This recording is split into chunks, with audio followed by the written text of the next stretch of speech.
स्वागत है आपका अपने चैनल मार्केट अपडेट में। चलिए हम देख लेते हैं फ्राइडे के लिए हमारा मार्केट किस तरीके से वर्कआउट करना है। और सबको पता ही है कि 1 तारीख को बजट भी है। तो चलिए सबसे पहले ये डिस्क्लेमर है, ये पढ़ना मैंडेटरी है, इसको आप लोग पढ़ लीजिए। तो देखिए हमने प्रीवियस डे में एक अच्छी खासी गिरावट देखने को मिली थी। तो चलिए देखते हैं कि हमारे फॉरेन और डोमेस्टिक इन्वेस्टर्स ने किस तरीके से वर्कआउट किया। तो कैश में अगर आप देखेंगे तो एफ आई जहाँ पे आपके 761 कॉन्ट्रैक्ट नेगेटिव थे, वहाँ पे आप 2394 कॉन्ट्रैक्ट नेगेटिव भी बने हैं। फ्यूचर में जहाँ पे 1752 कॉन्ट्रैक्ट पॉजिटिव थे, वहाँ पे 4185 कॉन्ट्रैक्ट अब नेगेटिव हो चुके हैं। ऑप्शन में 10,655 कॉन्ट्रैक्ट जहाँ पे पॉजिटिव थे, वहाँ 23,318 कॉन्ट्रैक्ट पॉजिटिव है। और डीआईस को अगर आप देखेंगे तो 1145 कॉन्ट्रैक्ट जहाँ पे पॉजिटिव थे, वहाँ पे 1378 कॉन्ट्रैक्ट पॉजिटिव भी बने हैं। मतलब एफ ने जो अगर आप देखेंगे फ्राइडे के दिन में कैश और फ्यूचर्स में अच्छी खासी बिकवाली की है, लेकिन ऑप्शन में वो बाई करके गए हैं और डीआईएस भी बाई में बने हुए हैं। तो देख लेते हैं हम कि निफ्टी और बैंक निफ्टी का पीसीआर कहाँ वर्कआउट कर रहा है। निफ्टी का ये जो पीसीआर है ये आपका आफ्टर एक्सपायरी, मतलब एक्सपायरी के बाद जो फ्रेश पीसीआर आता है वो है। तो ये आप बढ़ के आ चुका है 0.914 पे। बैंक निफ्टी का पीसीआर है 0.57 पे। और अगर आप इंडिया विक्स को देखेंगे जो कि हमारा वॉलेटिलिटी इंडेक्स है, ये भी पूरा का पूरा 1 रुपये बढ़ा है। जो हाँ ये 13.66 पे था, 14.65 पे आ गया, मतलब मार्केट की वॉलेटिलिटी बढ़ी। तो ये भी अगर आप देखेंगे तो एक तरीके से हमारे लिए नेगेटिव ट्रिगर ही है।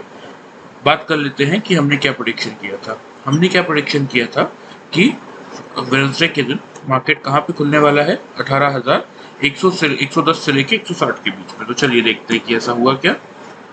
तो अगर आप देखेंगे तो ये निफ्टी का आपका चार्ट है, यहाँ पे आपको देखने को मिलेगा। तो यहाँ पे देखिए डेट, ओपनिंग, हाई, लो और क्लोजिंग प्राइस यहाँ देखने को मिलेगा आपको।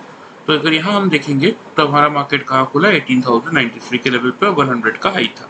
दैट मीन्स जो हमारा रेंज था, हम इस रेंज से 10 पॉइंट नीचे खुले और हमने पूरे दिन भर में इस रेंज के अंदर हम आए ही नहीं। मतलब अगर इस रेंज को हमने टच ही नहीं किया तो फिर ऊपर जाने का तो सवाल ही पैदा नहीं होता। तो हम हमारा पहला सपोर्ट क्या था 18,060 और दूसरा सपोर्ट क्या था 17,980। तो देखिए कायदे से नियम तो ये बोलता है कि अगर हम डेली चार्ट में डेली रेंज के सपोर्ट दोनों सपोर्ट को ब्रेक करते हैं तो और आपकी बाई की पोजीशन है तो आपको पोजीशन एग्जिट करनी चाहिए।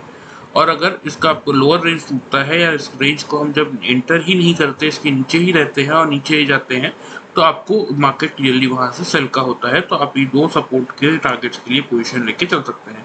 तो अगर आपने यहाँ सेल किया होगा तो यहाँ आपको प्रॉफिट बुक एक बार करना चाहिए था। और बात कर लेता, और अगर आपकी बाई की पोजीशन थी तो ये सपोर्ट टूटने के बाद भी आपको स्टॉप लॉस ट्रिगर करना चाहिए था। बात कर लेते हैं बैंक निफ्टी की। तो बैंक निफ्टी ने भी जैसे ही अगर आपने 42,345 की फाइनल सपोर्ट पे पोजीशन एग्जिट की होगी तो आप काफी लॉस से बच गए होंगे। क्यों? क्योंकि अगर बैंक निफ्टी की चार्ट में अगर आप देखेंगे जो लो था वो क्या था आपका 41,540 का। तो लगभग आपके 850 पॉइंट बच जाते अगर आपने इस सपोर्ट पे अगर आपने पोजीशन एग्जिट कर ली होगी तो। ठीक है, चलिए अब देखते हैं कि कल के लिए हमारा मार्केट किस तरीके से वर्कआउट कर सकता है।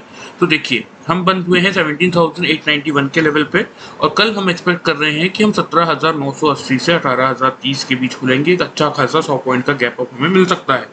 ये क्यों मिल सकता है अगर आप देखेंगे तो देखिए ये आपका निफ्टी का चार्ट है, यहाँ मैंने दो ट्रेंड लाइन बनाई है। इस ट्रेंड लाइन के हिसाब से अगर आप देखेंगे तो ऊपर की तरफ जो हमारा हाई है वो क्या है आपका 18,201 का, और नीचे की तरफ जो लो है हमारा वो क्या है 17,761 का। तो ये एक रेंज है, ये एक चैनल बना हुआ है जिसके अंदर मार्केट काफी समय से ट्रेड कर रहा है। तो लगभग अगर आप देखेंगे तो हम मार्केट ने जो लो बनाया था 846 का, तो मार्केट के पास इस रेंज के अकॉर्डिंग बहुत ज़्यादा जगह है नहीं। तो यहाँ से एक अच्छी खासी बाइंग आपको ऊपर की तरफ एटलीस्ट 18,200 तक की देखने को मिल सकती है। बात करें तो देखिए अगर हम इस रेंज में कल खुलते हैं और 18,030 का हायर लेवल हम तोड़ते हैं तो आपको 18,090 से लेके 18,195 तक के टारगेट्स आने वाले दिनों में देखने को मिलेंगे। क्योंकि 1 तारीख को आपका बजट है और 2 तारीख को आपको फेड के रिजल्ट का आउटकम जो कि 1 तारीख के लेट नाइट आएगा उसका इम्पैक्ट भी मार्केट में देखने को मिल जाएगा। और नीचे की तरफ अगर हम इस रेंज को तोड़ते हैं तो 910 से लेके 820 ये रहेगा आपका सपोर्ट जोन। सेम बात करें अगर बैंक निफ्टी की तो 41,540 से लेके 41,214 ये रहेगा आपका फिर सपोर्ट जोन। और बात करें अगर रेजिस्टेंस की तो 42,400 से 42,840 ये आपके टारगेट्स रहेंगे। इसके लिए आप पोजीशन लेके चल सकते हैं।